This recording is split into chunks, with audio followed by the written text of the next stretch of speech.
Morning decisions. How about a creamy mocha frappuccino drink? Or sweet vanilla? Smooth caramel, maybe?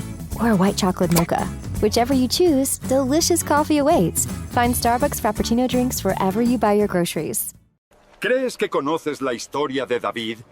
Entonces baja conmigo a este túnel. Hace 3000 años, mujeres bajaban aquí en la oscuridad cargando ánforas. Cada marca en esta roca fue hecha por manos que sangraron para sobrevivir. La Biblia no cuenta el precio que esta gente pagó solo para existir. Y lo más impresionante, este sistema sigue funcionando hasta hoy.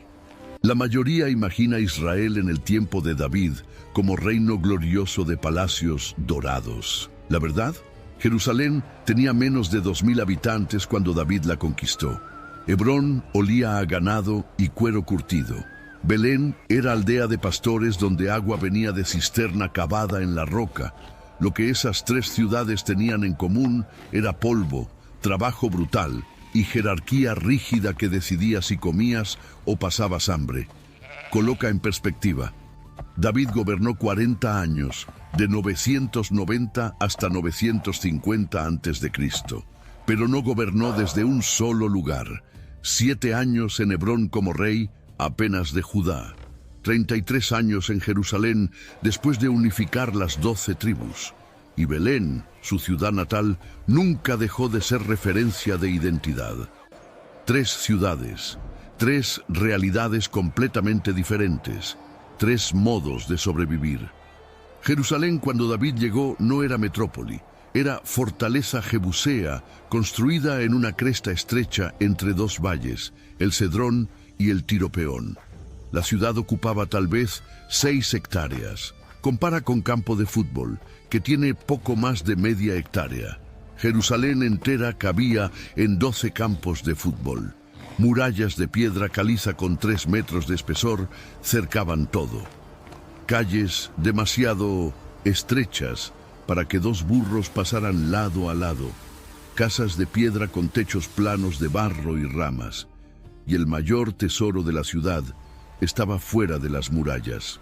El manantial de Gijón, agua fresca brotando de la roca, 1000 litros por minuto, la única fuente permanente de la región. Pero quedaba en el valle, vulnerable. Los jebuseos habían construido un sistema ingenioso, un túnel vertical de 13 metros cavado directo en la roca caliza, permitiendo que mujeres descendieran por dentro de la muralla hasta alcanzar el agua sin salir de la protección de la ciudad. Cuando David conquistó Jerusalén, mantuvo el sistema, porque sin él la ciudad no sobrevivía. Piensa en la rutina diaria de conseguir agua. Mujeres despertaban antes del amanecer, amarraban ánforas de cerámica en cuerdas de fibra vegetal, descendían aquella escalera oscura y húmeda dentro de la roca. 13 metros en vertical, esa altura de edificio de 4 pisos. Descendían en la oscuridad casi completa, apenas con lámparas de aceite que hacían sombras danzar en las paredes húmedas.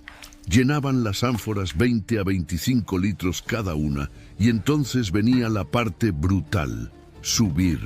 25 litros de agua pesan 25 kilos.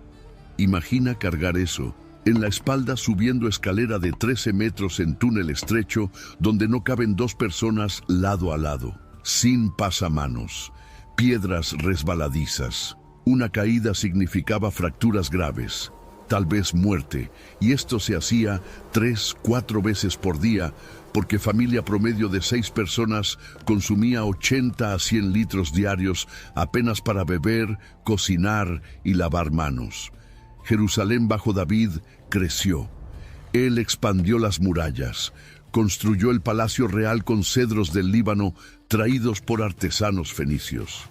Trajo el Arca de la Alianza, transformando la ciudad en centro religioso, pero infraestructura básica continuaba primitiva. No existía alcantarillado.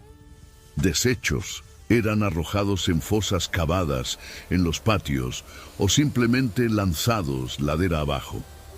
El olor en días calientes era insoportable. Moscas cubrían todo. Enfermedades se esparcían rápido. Las casas comunes tenían estructura simple. 4 paredes de piedra caliza cortada en bloques irregulares, encajados sin argamasa. Techo hecho de vigas de madera atravesadas, cubiertas con ramas menores y entonces capa gruesa de barro mezclado con paja. El barro se agrietaba con sol intenso. Cuando llovía, se infiltraba. Familias subían al techo todo otoño antes de la estación lluviosa para compactar el barro nuevamente, pisoteando, golpeando, sellando las grietas. El piso de 1900, las casas era tierra batida. Algunas familias más ricas tenían piso de piedras lisas, pero eran minoría. Se cocinaba en horno de barro construido en la esquina de la sala principal. El fuego quemaba estiércol seco de cabra mezclado con paja, porque leña era demasiado escasa para uso diario. El olor impregnaba todo, ropas, cabellos, paredes. No escapabas de él.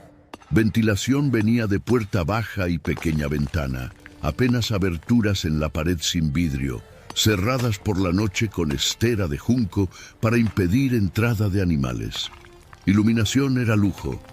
Lámparas de barro quemaban aceite de oliva, pero aceite costaba caro. Familias pobres iban a dormir cuando el sol se ponía, despertaban cuando amanecía. Ritmo dictado por la luz natural, no por elección. Hebrón quedaba 30 kilómetros al sur de Jerusalén, 2 jornadas de caminata.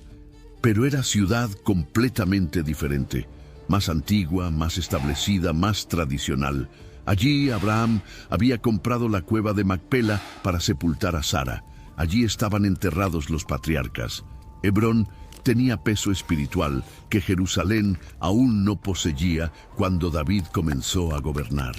La ciudad ocupaba valle fértil cercado por colinas donde viñas crecían en terrazas de piedra. Hebrón producía uvas, aceitunas, granos. Pastizales alrededor sustentaban rebaños de ovejas y cabras. La economía giraba alrededor de agricultura y ganadería, y eso significaba olor constante de estiércol, cuero curtido, lana siendo procesada. Curtir cuero era industria importante pero repugnante. Pieles de animales sacrificados eran raspadas para remover carne y grasa, después sumergidas en tanques de orina fermentada por días. La orina ablandaba el cuero, pero el hedor era tan intenso que curtidurías quedaban en la periferia de la ciudad, lejos de las casas principales. Hombres que trabajaban con cuero cargaban el olor permanentemente. Baños frecuentes eran imposibles. Agua era demasiado preciosa para desperdiciar lavando cuerpo entero. Hebrón tenía ventaja sobre Jerusalén en un aspecto crítico: pozos. Varios pozos cavados en roca caliza garantizaban agua incluso en sequía prolongada. Algunos tenían 10 a 15 metros de profundidad, ensanchándose en la base para formar reservorio subterráneo. Cavar pozo en la roca con herramientas de bronce y piedra llevaba meses, a veces años. Hombres descendían amarrados en cuerdas, golpeaban la roca con piquetas, llenaban cestos de piedra que eran jalados hacia arriba. Trabajo claustrofóbico en oscuridad casi total, aire enrarecido, siempre el riesgo de derrumbe. Las casas en Hebrón eran similares a las de Jerusalén, pero generalmente mayores, porque espacio no era tan limitado.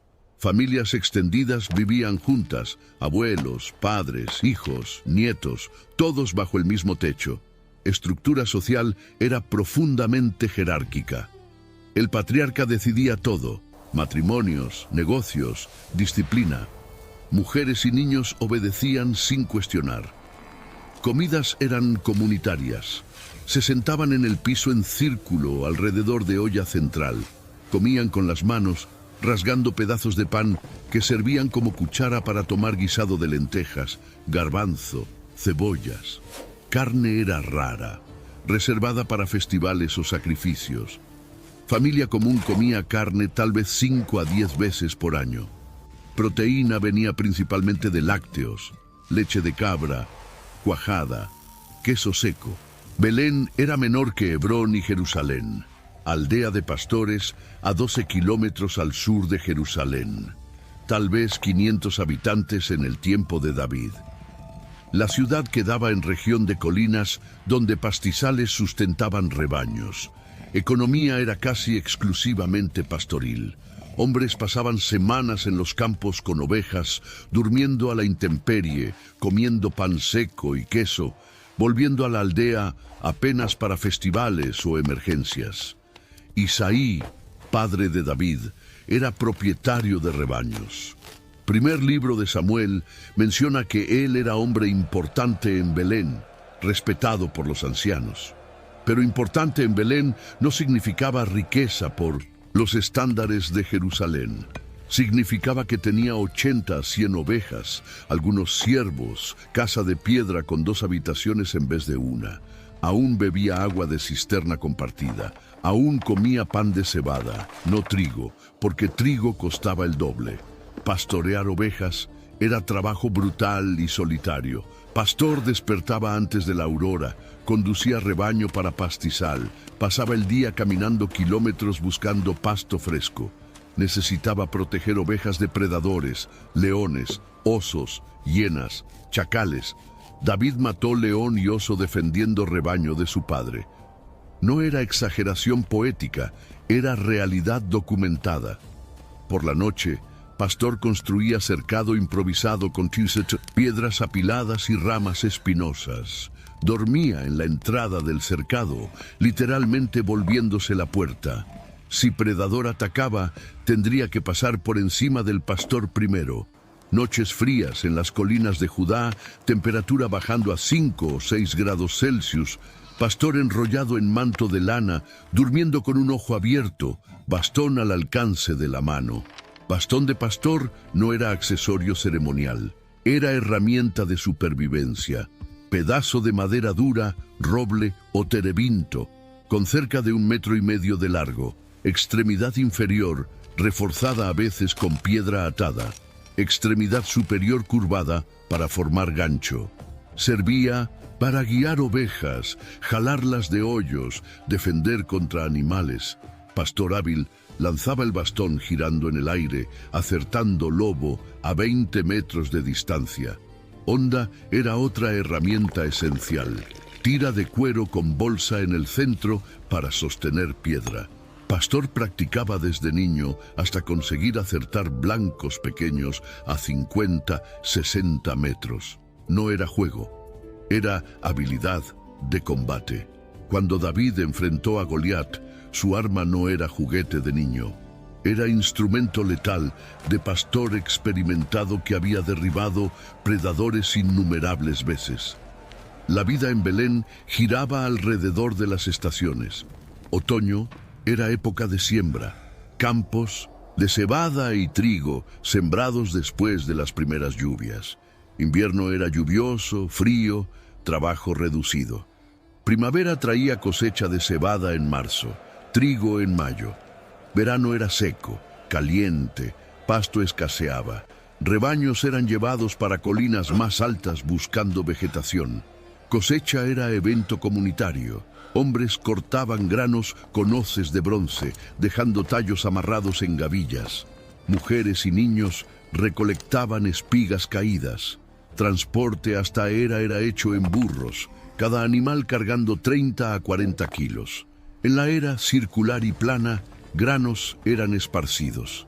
Animales caminaban sobre ellos, separando semilla de la paja. Después venía aventamiento, lanzar granos al viento para que paja ligera volara y granos pesados cayeran. Aventamiento era trabajo extenuante en calor de 40 grados. Pala de madera llena de granos, lanzar en el aire, esperar viento, llevar paja, recoger lo que cayó.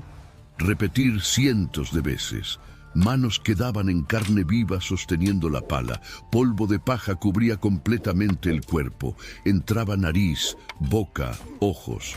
Respirar era difícil. Trabajadores desarrollaban tos crónica que nunca sanaba completamente. Almacenamiento de granos definía supervivencia. Buenos años permitían acumular excedente que sustentaba familia en años de sequía. Granos eran guardados en jarras grandes de cerámica con tapa sellada, con betún. Ratones e insectos eran problema constante. Familias verificaban reservas semanalmente, removiendo granos infestados antes de que contaminaran todo. Moler granos en harina era tarea diaria de las mujeres. Molino manual, 2 piedras circulares de basalto, una fija abajo, otra girando encima. Mujer sentaba en el piso, derramaba granos en el agujero central de la piedra superior, giraba usando mango de madera. Trabajo repetitivo que llevaba 2 a 3 horas para producir harina suficiente para pan del día. Hombros dolían, espaldas dolían, manos quedaban callosas. Hornear pan se hacía en horno de barro o sobre piedras calientes. Masa simple, harina, agua, fermento natural guardado de horneada anterior. Mujer amasaba, dejaba crecer, dividía en porciones, aplanaba formando discos finos. Colocaba sobre pared interna del horno calentado o sobre piedra. Segundos. Flowing ad budget on metrics that look great till the CFO sees them. That's bull spend. And marketers are calling it out in Dashboard Confessions. I remember telling my boss, it'll be good for the brand, when leads were slow. Yeah, it wasn't. Cut the bull spend.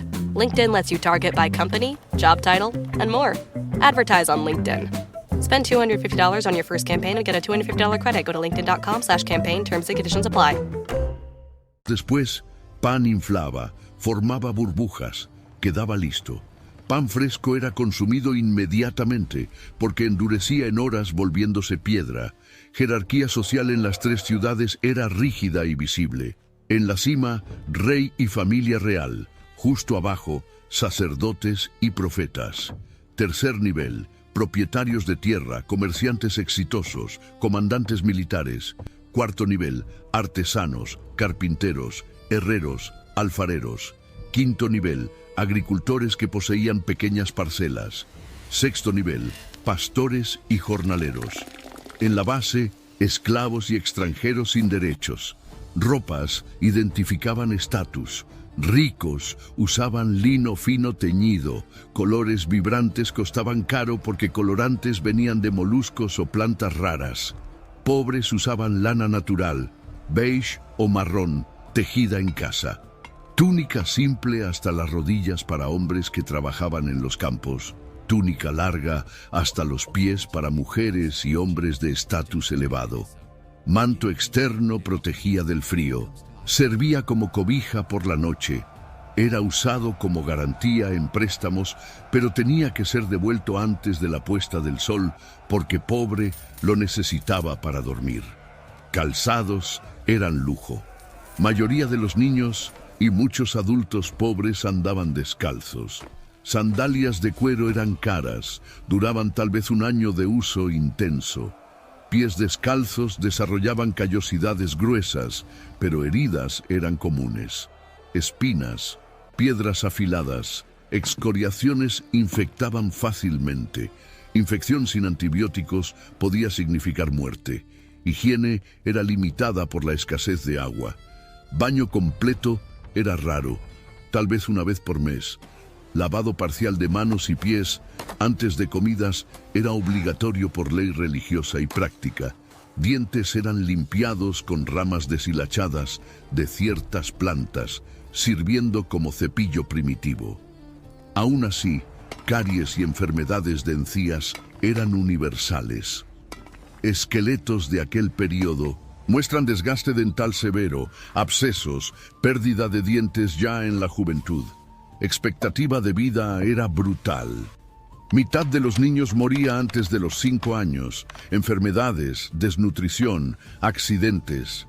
Quien llegaba a la edad adulta tenía chance de vivir hasta 50, 60 años, pero era excepción.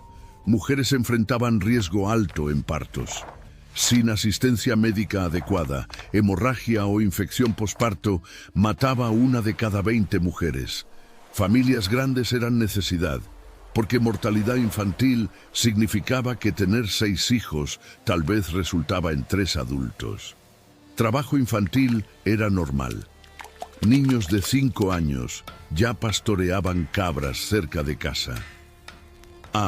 Los 8 niños iban con rebaños mayores para campos distantes. Niñas ayudaban madres en todas tareas domésticas: buscar agua, moler granos, cocinar, tejer. Educación formal no existía para la mayoría. Lectura y escritura eran habilidades de élite. Escribas entrenados en escuelas ligadas al templo o palacio. Matrimonios eran arreglados. Negocios entre familias. Novia tenía poca o ninguna opinión. Edad promedio de casamiento para niñas era 12 a 14 años. Niños 16 a 18. Dote era pagado por el padre de la novia al novio, compensando pérdida de trabajadora doméstica. Novio pagaba precio de novia a la familia de ella, generalmente en forma de trabajo, como Jacob trabajó 7 años por Raquel. Ceremonia de casamiento duraba 7 días. Fiesta con música, danza, comida abundante bien arriba del estándar diario. Familias se endeudaban para realizar casamientos adecuados, porque estatus social dependía de demostración pública de generosidad. Vino fluía, carne era servida, pan de trigo sustituía cebada. Invitados comían hasta no aguantar, porque oportunidad así era rara. Música era parte integral de la vida. Instrumentos simples, lira de 10 cuerdas, arpa menor, flauta de junco, címbalos de bronce, panderetas de piel estirada en aro de madera. David era músico habilidoso. Primer libro de Mirosem. Samuel registra que tocaba lira para calmar a Saúl. Música no era entretenimiento superficial, era terapia, adoración, comunicación emocional en cultura donde palabras directas eran evitadas. Salmos atribuidos a David revelan profundidad de experiencia. Salmo 23. Describe pastor conociendo íntimamente ovejas. Salmo 51. Revela culpa tras adulterio con Betsabé. Salmo 59. Clama por libramiento de enemigos. No eran poesías abstractas, eran registros de vida real, peligro real, arrepentimiento real. Justicia era administrada por los ancianos de la ciudad sentados en el portón. No había tribunales formales, abogados, jurados. Disputa era presentada, testigos hablaban, ancianos deliberaban y decidían en la hora. Castigos eran inmediatos. Ladrón era forzado a restituir 4 o 5 veces el valor robado. Si no podía pagar, era vendido como esclavo. Asesino enfrentaba pena capital, generalmente apedreamiento ejecutado por la comunidad. Apedreamiento era muerte pública y participativa. Acusado era llevado fuera de la ciudad, testigos lanzaban primeras piedras, entonces comunidad entera participaba. Muerte no era instantánea. Piedras quebraban huesos, causaban hemorragia interna, pérdida de conciencia, eventualmente muerte. Proceso llevaba minutos pero parecían horas. Ejército de David era fuerza permanente, innovación revolucionaria. Antes de él, Israel movilizaba milicia temporaria cuando guerra era necesaria.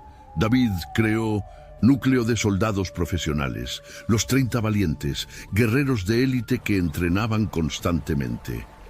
Recibían pago regular en forma de tierra, granos, ganado. Lealtad de ellos era al rey, no a la tribu. Entrenamiento militar era brutal. Carrera con equipo pesado, coraza de bronce pesando 15 a 20 kilos, escudo circular de madera revestido de cuero pesando 8 a 10 kilos. Marchar 20 kilómetros cargando todo eso sin parar. Practicar con lanza, espada, honda hasta movimientos volverse automáticos. Combate cuerpo a cuerpo simulado, golpes de verdad con armas embotadas, heridas eran esperadas. Cerco de Jerusalén contra jebuseos mostró táctica de David. Segundo libro de Samuel sugiere que hombres de David entraron por el pasaje de agua. probablemente el túnel de Gihón. Infiltración nocturna, escalada por el túnel vertical húmedo y resbaladizo, emergencia dentro de las murallas. Apertura de los portones por dentro, ejército invadiendo antes de que defensa se organizara. Jerusalén cayó no por fuerza bruta, sino por inteligencia táctica. Después de conquistar Jerusalén, David enfrentó desafío logístico. ¿Cómo alimentar población urbana creciente? Jerusalén no tenía campos alrededor suficientes. Solución fue sistema de tributos y comercio. Tribus enviaban porcentaje de cosechas como impuesto. Comerciantes traían granos, aceite, vino de regiones productoras. Almacenes reales almacenaban reservas para distribuir en crisis. Construcción del Palacio de David fue proyecto ambicioso. Hiram, rey de Tiro, envió cedros del Líbano y artesanos fenicios. Cedro era madera noble, aromática, resistente a insectos. Árboles eran derribados en las montañas del Líbano, arrastrados hasta costa, amarrados en balsas, flotados hasta puerto más cercano de Jerusalén, entonces transportados por tierra en los últimos tramos. Artesanos fenicios dominaban técnicas que israelitas aún estaban aprendiendo. Tallados elaborados en madera, trabajos en piedra con precisión milimétrica, instalación de columnas, vigas, techos complejos. Palacio llevó años para ser concluido. Mientras tanto, David aún vivía en casa modesta, esperando la obra sagrada quedar lista. Traer Arca de la Alianza para Jerusalén fue evento cargado de significado y peligro. Arca había sido capturada por los filisteos décadas antes, de vuelta después de plagas a tingir ciudades filisteas. Quedó olvidada en Kiriat Jearim por 20 años. David decidió traerla para Jerusalén, estableciendo la ciudad como centro religioso. Primera tentativa terminó en tragedia. Transportaron Arca en carreta nueva, jalada por bueyes. Cuando bueyes tropezaron y Arca se balanceó, Usa extendió la mano para sostenerla. Murió instantáneamente. Terror paralizó procesión. David dejó Arca en la casa de Obed-Edom por 3 meses, recalculando el abordaje. Segunda tentativa siguió instrucciones específicas. Levitas cargaron Arca en los hombros usando varas insertadas en argollas laterales, exactamente como prescrito en Levítico. Sacrificios eran ofrecidos cada 6 pasos. David danzó con tanta intensidad que Mical, su esposa, lo despreció considerando comportamiento indigno de rey. Pero David no se estaba exhibiendo. Estaba expresando reverencia mezclada con alivio de finalmente traer símbolo de la presencia de Dios para capital. Tabernáculo fue montado en Jerusalén para abrigar Arca. No era estructura permanente, aún era carpa elaborada. Construcción del templo quedaría para Salomón, hijo de David. Pero presencia del Arca transformó Jerusalén de fortaleza militar en centro espiritual. 3 veces por año, israelitas de todas tribus peregrinaban para festivales: Pascua, Pentecostés, tabernáculos. Peregrinos llenaban Jerusalén durante festivales. Población temporaria multiplicaba por 5 o 10 veces. Acampaban en los valles alrededor porque no cabían dentro de las murallas. Comercio explotaba. Vendedores de animales para sacrificio. Cambistas trocando monedas regionales por shekels del templo. Artesanos vendiendo recuerdos. Vendedores de comida aprovechando multitud hambrienta. Sacrificios de animales eran realizados en escala industrial durante festivales. Cientos de corderos, cabras, novillos, sacrificados diariamente. Sangre escurría por canales específicos, carne era parcialmente quemada en el altar, restante era distribuido a los sacerdotes y ofertantes para consumo. Olor de carne quemada impregnaba ciudad entera. Humo subía constantemente del altar. Moscas eran problema constante. Sistema de sacerdotes operaba en turnos. 24 divisiones, cada una sirviendo 2 semanas por año, más presencia obligatoria en los 3 festivales principales. Sacerdotes no eran asalariados en dinero, recibían porciones de los sacrificios, primeros frutos de las cosechas, diezmos. Vivían confortablemente comparados a la población general, pero trabajo era físicamente extenuante y emocionalmente intenso. Profetas operaban fuera de la estructura sacerdotal oficial. Natán confrontó a David sobre adulterio con Betsabé y asesinato de Urías. Gad aconsejó a David en cuestiones militares y espirituales. Profetas no recibían salario del rey, se sustentaban por donaciones o mantenían profesiones paralelas. Posición era peligrosa, porque hablar verdad al poder podía resultar en prisión o muerte. Esclavitud era institución aceptada pero regulada. Israelita podía ser esclavo temporario por deuda, pero debía ser liberado en el 7º año. Esclavos extranjeros capturados en guerra servían permanentemente. Tratamiento variaba drásticamente. Algunos esclavos eran tratados casi como familia, comiendo en la misma mesa, protegidos por ley contra abuso severo. Otros eran explotados brutalmente, especialmente en trabajos pesados como minería o construcción. Mujeres tenían estatus subordinado, pero no eran sin derechos.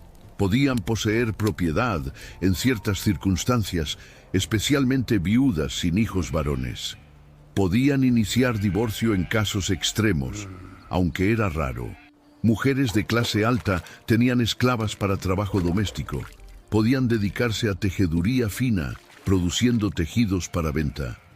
Tejeduría era habilidad valorizada. Lino venía de plantaciones irrigadas en valles fértiles, procesado a través de inmersión en agua, secado, golpeado para separar fibras, hilado en hilo usando uso de mano o rueca. Finalmente, tejeduría en telar vertical u horizontal. Telar vertical era simplemente marco de madera con hilos estirados de arriba a abajo, trama pasada, horizontalmente con lanzadera. Proceso lento, produciendo tal vez medio metro de tejido por día de trabajo intenso. Teñido de tejidos usaba sustancias naturales. Rojo venía de raíz de rubia o insecto cochinilla. Azul venía de planta índigo o molusco múrice. Amarillo venía de azafrán o cáscara de granada. Púrpura genuina, color más caro, exigía miles de moluscos marinos por gramo de colorante. Apenas realeza y extremadamente ricos usaban púrpura. Metalurgia era concentrada en herreros especializados. Hierro había comenzado a ser usado, pero bronce aún dominaba para herramientas y armas. Forjar metal exigía temperatura de 1000 a 1200 grados Celsius, alcanzada soplando aire en horno de carbón usando fuelle de cuero. Metal calentado era martillado en forma deseada, después templado sumergiéndolo en agua o aceite. Herreros respiraban humo tóxica durante horas, desarrollaban problemas respiratorios crónicos. Alfarería producía cerámica esencial para almacenamiento, transporte, cocina. Arcilla era colectada, purificada removiendo piedras, mezclada con agua hasta consistencia apropiada, moldeada en rueda de alfarero o a mano, seca al sol, finalmente quemada en horno. Quema transformaba arcilla blanda en cerámica dura, pero agrietamiento durante quema arruinaba 30 a 40% de las piezas. Comercio de larga distancia conectaba a Israel a redes internacionales. Caravanas de camellos traían especias de Arabia, incienso de Yemen, mirra de Somalia. Comerciantes fenicios traían objetos de bronce de Chipre, tejidos finos de Mesopotamia, joyas de oro de Egipto. Israel exportaba principalmente productos agrícolas, aceite de oliva de alta calidad, vino, granos en años de cosecha abundante, caminos eran senderos primitivos, sin pavimentación. Temporada de lluvias los transformaba en lodazales. Viajeros se movían en grupos por seguridad, Bandidos eran problema constante. Jornada de Jerusalén a Damasco llevaba 6 a 7 días. Jerusalén a Egipto llevaba 2 semanas. Velocidad promedio era tal vez 30 kilómetros por día, menos en terreno montañoso. Hospedaje durante viajes dependía de hospitalidad. Cultura antigua consideraba rechazar abrigo a viajero como ofensa grave. Aún así, viajero inteligente llevaba propia comida, agua, carpa cuando posible. Depender completamente de extraños era arriesgarse. Salud era precaria y misteriosa. Enfermedades eran atribuidas a espíritus malignos, maldición divina o desequilibrio de los humores corporales. Tratamientos incluían hierbas, sangrías, oraciones, sacrificios. Algunos tratamientos funcionaban por accidente, como usar miel como antibiótico natural en heridas. Otros eran inútiles o perjudiciales. Lepra, término bíblico abarcando varias enfermedades de piel, resultaba en aislamiento social forzado. Leproso era expulsado de la comunidad, vivía en cuevas o campamentos. De otros enfermos gritaba «impuro, impuro» si alguien se aproximaba. Cura registrada en la Biblia era rara y considerada milagrosa. Ceguera era común, infecciones oculares no tratadas, tracoma, exceso de exposición al sol, accidentes. Ciego dependía de caridad o familia para sobrevivir. Sociedad no tenía sistema de asistencia social, apenas mandamiento religioso de cuidar de viudas, huérfanos, extranjeros, pobres. Hambre era amenaza constante. Sequía de 2 años consecutivos agotaba reservas, resultaba en hambre generalizada. Segundo libro de Samuel registra 3 años de hambre durante el reinado de David, atribuida a pecado de Saúl contra gabaonitas. Personas comían cortezas de árbol, raíces amargas, normalmente evitadas. Eventualmente recurrían a canibalismo en casos extremos de cerco prolongado, como sucedería más tarde en Samaria. Muerte era presencia constante y visible. Cuerpo era lavado, ungido con especias, envuelto en lino, sepultado en el mismo día porque descomposición rápida en clima caliente.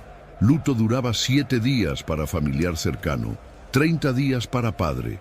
Plañideros profesionales eran contratados para lamentar en voz alta, rasgar ropas, arrojar polvo en la cabeza, manifestaciones externas de dolor que aliviaban presión psicológica.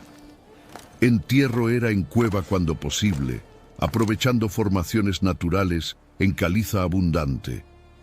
Cuevas de familia eran reutilizadas, huesos de generaciones anteriores movidos para esquina para abrir espacio para nuevo cuerpo.